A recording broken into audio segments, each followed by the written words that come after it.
Hello, music thinkers around the world. This is Christof Zürn, and welcome to the power of music thinking.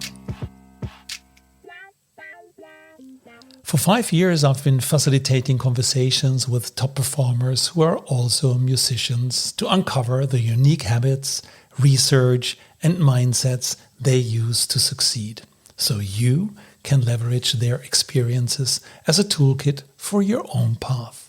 And from time to time, I produce a special edition like today.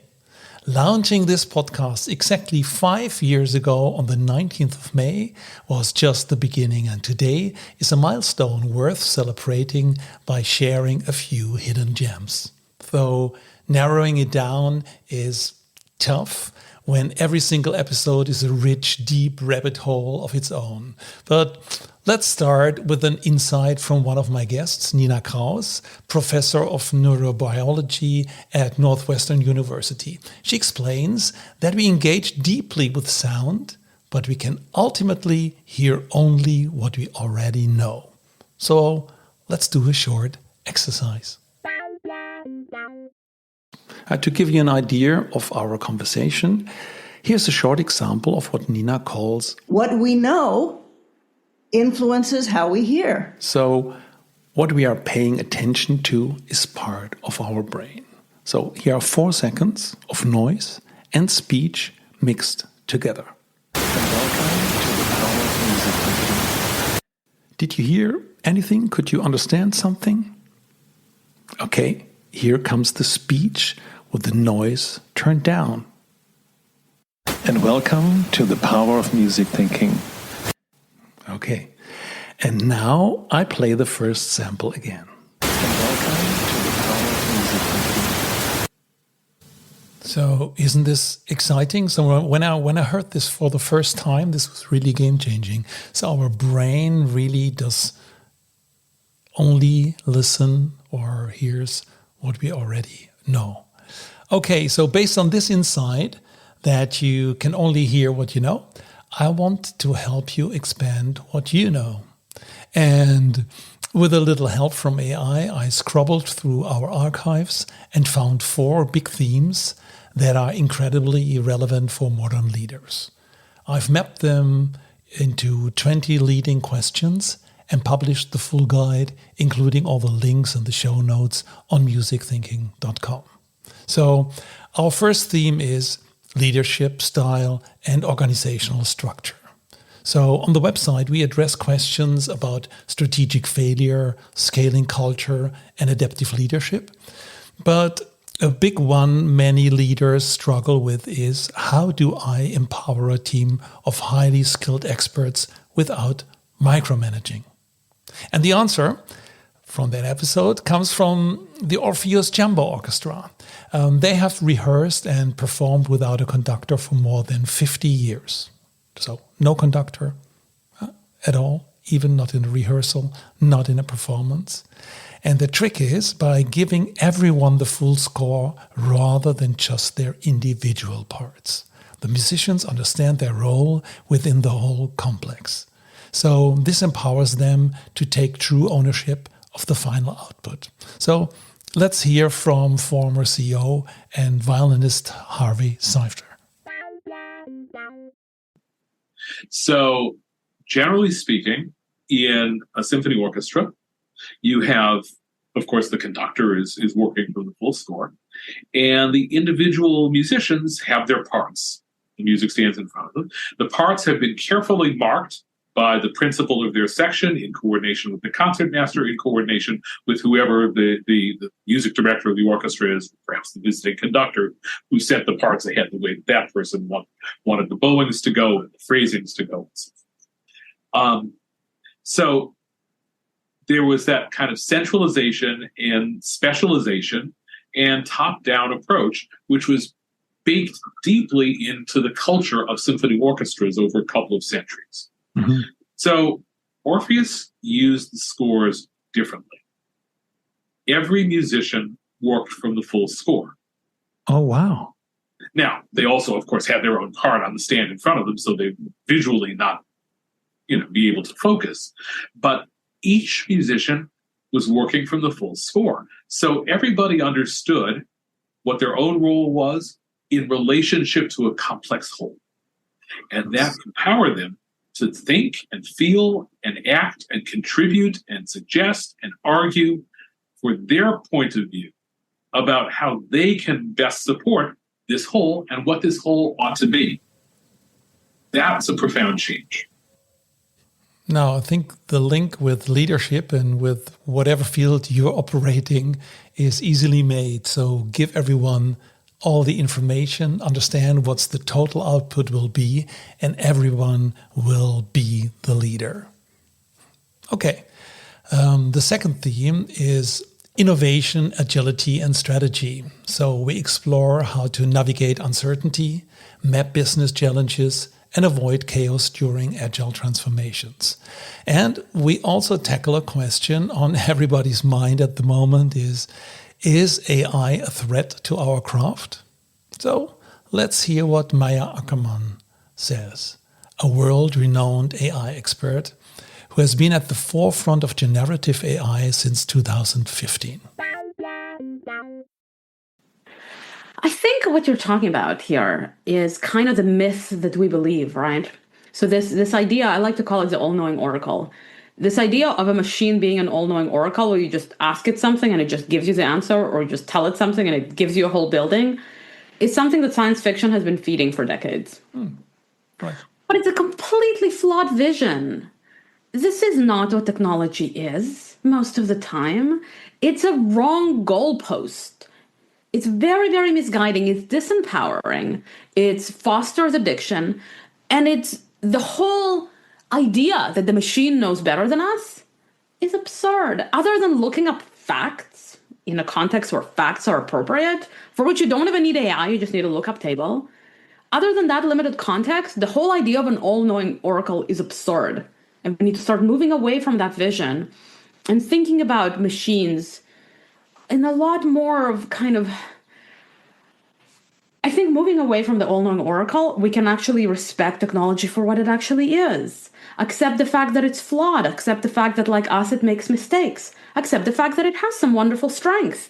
And then find a way to dance with it. Find a way to work with it. And stop expecting it to be perfect. And stop expecting it to do stuff instead of us. I spoke with Maya last year, just before her book was released, and now it's a real bestseller. So really, if you want to learn something about AI, this is a tip for you. So next up is culture, communication, and empathy. This section covers psychological safety, cross-cultural business, how to bring out your team's full potential. But it also answers a core question: how do we build genuine trust in a noisy organization? And here the answer comes from Steve Keller, audio alchemist and sonic strategy director at Studio Resonate as SXM Media. By the way, this was the third podcast, and this one also going live exactly 5 years ago. Okay, his advice: shift from passive hearing to active listening by pausing your own agenda to make others feel truly heard.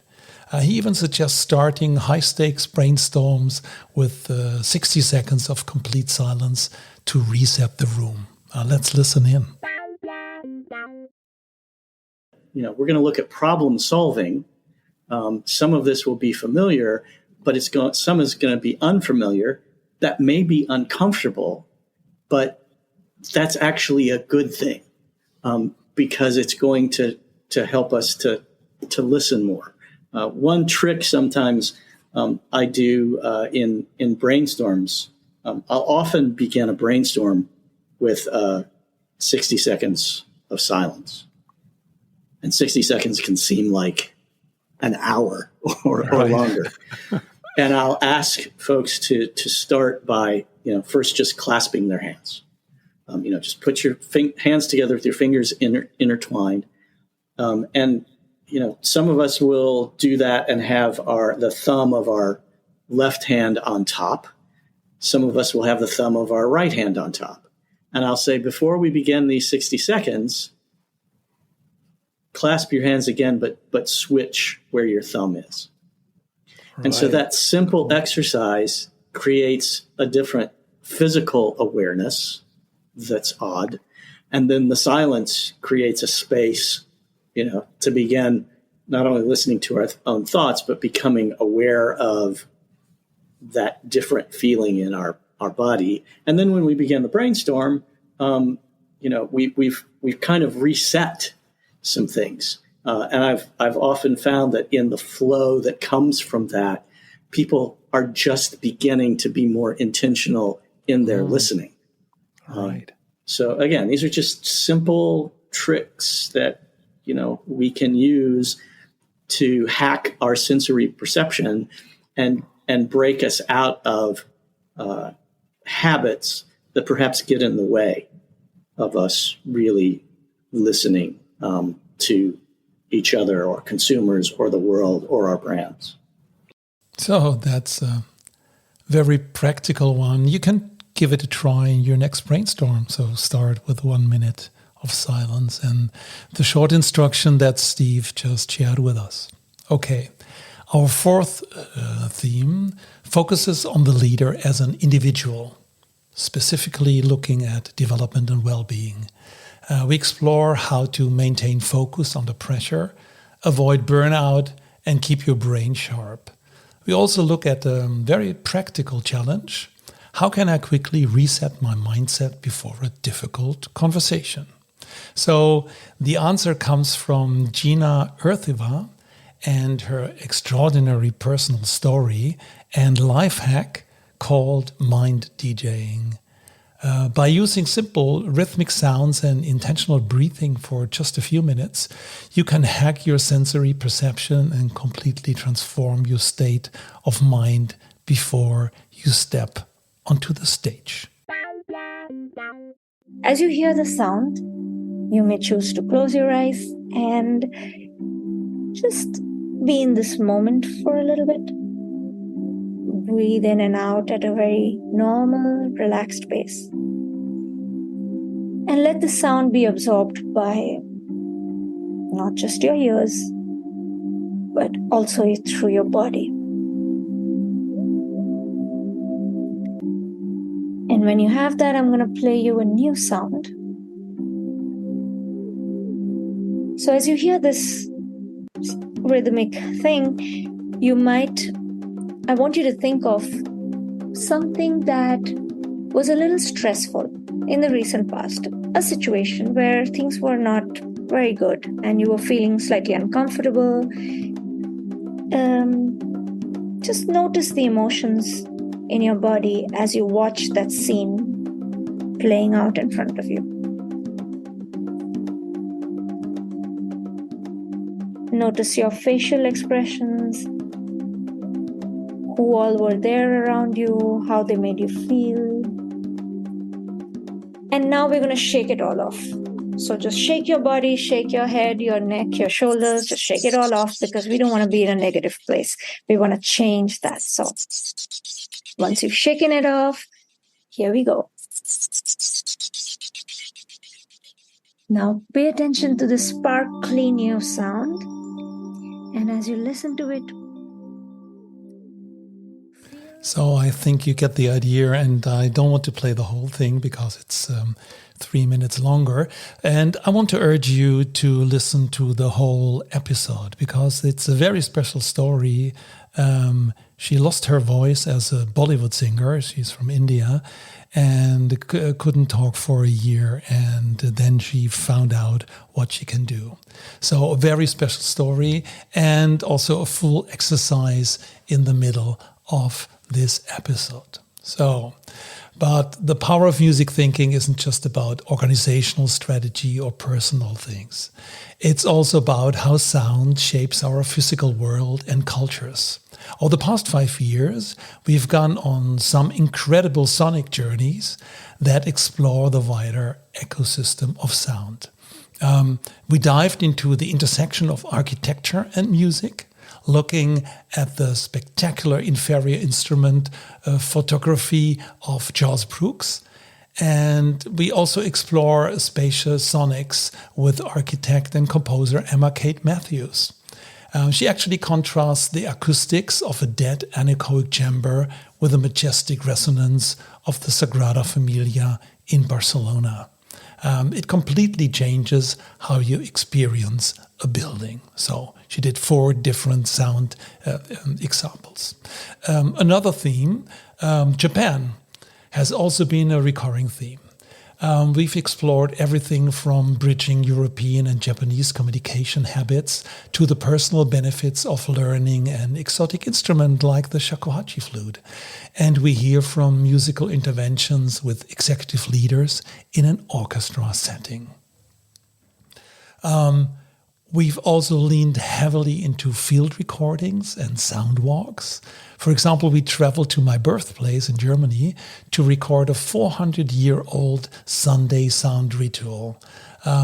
We did an acoustic curation walk through the Venice Art Biennale and even walked and talked with a Zen priest in the historic sanctuaries of Japanese Buddhism in Nara, Japan. All of these episodes are hidden gems waiting for you. And this brings me to a powerful tip. If you go to themusicthinking.com and scroll down to the search bar, it's in the footer of every page, you can type in any of these keywords like Japan, architecture, AI, orchestration, or deep listening, anything that you think could be interesting in an analogy with music thinking. So just give it a try. You will instantly find a curated mix of podcast episodes, articles, and also free downloads on that exact topic. It's a rich, free repository for your own exploration. So the podcast is just one part of the music thinking ecosystem. If you want practical tools to use in your own endeavors, head over to the website to find inspiring articles, info on the jam cards, workshop offerings, and a free downloadable chapter from the Power of Music Thinking book, and a lot of different videos. But if you want to join the conversation, ask questions, and share how you are using these concepts, subscribe to our free Substack. It's the perfect place to connect and dive deeper into these 20 leadership questions and sonic themes together, and much, much more. So thank you for 5 incredible years of listening. And remember to listen to the spaces in between. Until next time, this is Christof Zürn.